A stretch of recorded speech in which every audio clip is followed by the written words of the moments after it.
大家好，不少朋友聊起赵丽颖和冯绍峰的离婚，以及王一博对赵丽颖的暖心，似乎一切都有可能。然而，赵丽颖和冯绍峰的离婚案虽然最终尘埃落定，但背后的故事明显还没有完。因为赵丽颖这段时间的行程安排都是商业操作和品牌活动为主，虽然她依旧是超级的忙碌，却明显把不少的时间都留给了一个相当重要的人。如果您很关心赵丽颖的近况以及未来的万千可能性，包括那个可爱、细致、善解人意的大帅哥王一博，欢迎您把祝福和心愿都化作点赞，让您的声音可以被偶像听到，可以让世界知道。众所周知，赵丽颖拥有小1亿的庞大粉丝群，不少人喜欢她都是冲着她那流转的眼神、皎洁的身手、灵动的表情，以及让人难忘的成长经历，还有那奋斗不息的向上的精神，统统都让人过目难忘。让人惊喜的是，英文有些辣耳朵的她，这样能用1:1的实力派演技，征服了无数海外粉丝的心。她那拼命3娘的硬朗做派，更是让后者广为称颂，佩服不已，堪称华人的骄傲。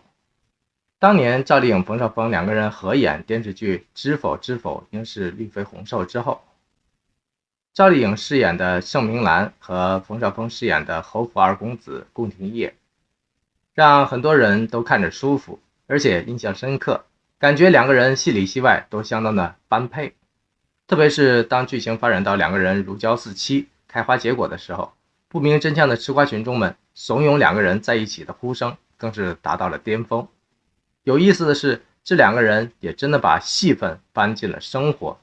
果然是顺应了民情，把戏里面美好的感情延续到了戏外，而且很快两个人就官宣结婚了，并同时宣布赵丽颖怀孕了。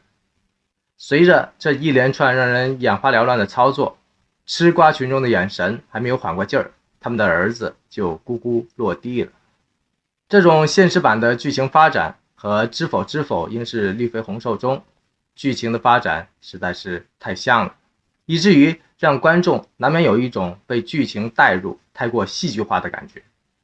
为什么我会这么说呢？因为美好的剧情发展的太快了。在很多人的眼里，把事业看得很重的赵丽颖应该不会在事业的关键阶段选择去结婚生子，但是她还是出人意外的官宣结婚、怀孕、产子了。经历了10月怀胎的痛苦，为爱付出的赵丽颖在产后出院的时候，被人抓拍到了这样一张稍感模糊的照片。当时的她脸色红润，气色尚好，只是作为一个少女大变身的新任妈妈，如日中天的她为了爱情所做出的牺牲实在是太大了。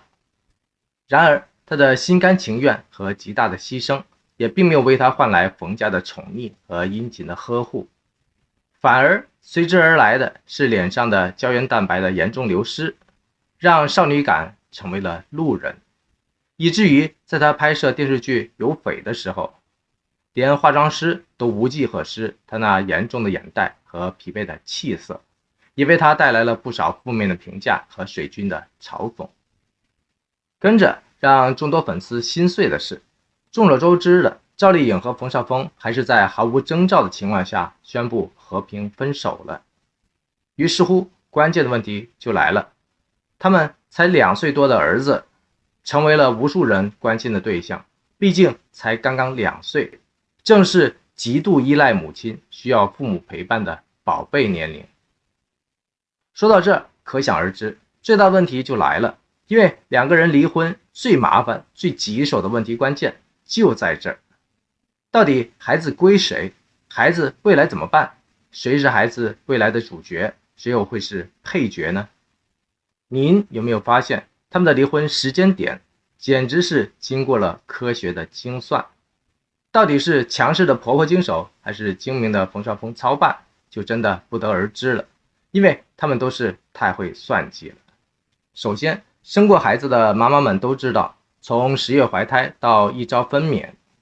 妈妈们一路都会经受身心和精神的双重折磨，身体的变化和睡眠的不足会给宝妈们带来翻天覆地的生理影响和情绪影响。所以说，拼命的赵丽颖居然肯在事业高峰期执意选择结婚生子，足以证明她对孩子的渴望和喜爱几乎到了一种飞蛾扑火、不顾一切的程度了。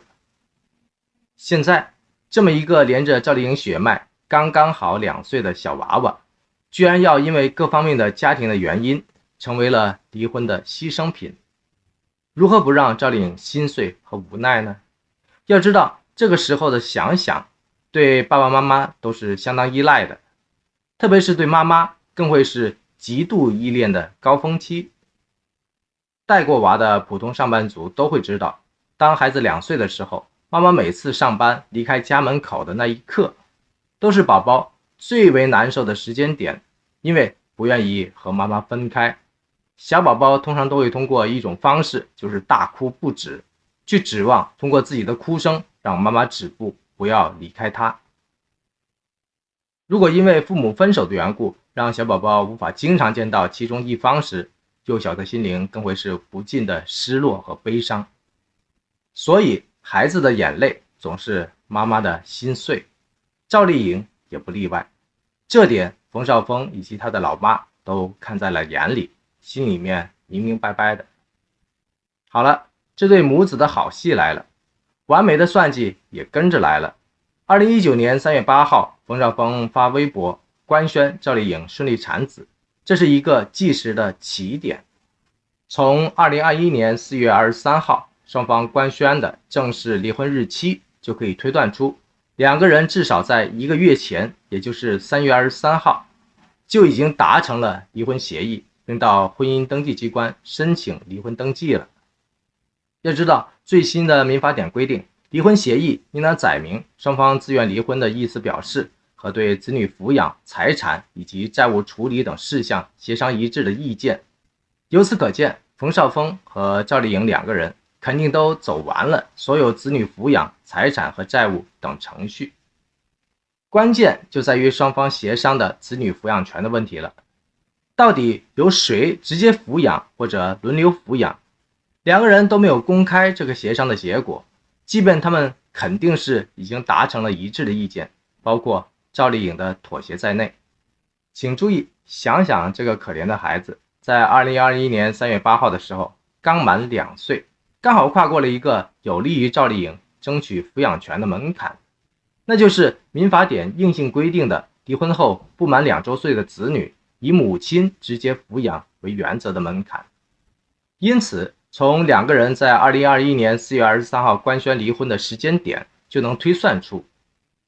冯绍峰一家人在3月8号，也就是想想生日的那一天起，到3月23号这短短15天的时间里，已经完成了一连串离婚的程序了。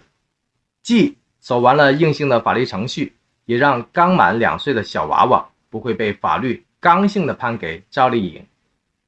抚养权这步棋算是走得相当的精算和完美。至于说护犊情深、爱子心切的赵丽颖，在未来的日子里能否接受王一博的阳光笑容，或者冯绍峰的浪子回头，想想这个跟赵丽颖骨肉相连的小宝贝，都必然是一个极其无辜却又极其重要的权衡幸福的砝码。大人的世界没有孩子的单纯，只有人心的复杂和莫测的未来。无论您关心赵丽颖，还是担心她那无辜的孩子想想，无论您喜欢王一博，还是好奇冯绍峰的下一步动作，都欢迎您继续点赞、鼓励、订阅和支持。因为您的点赞、鼓励、订阅和支持，就是我不断探索求真的动力，就是我天天胡思乱想的源泉。多谢您的时间和鼓励。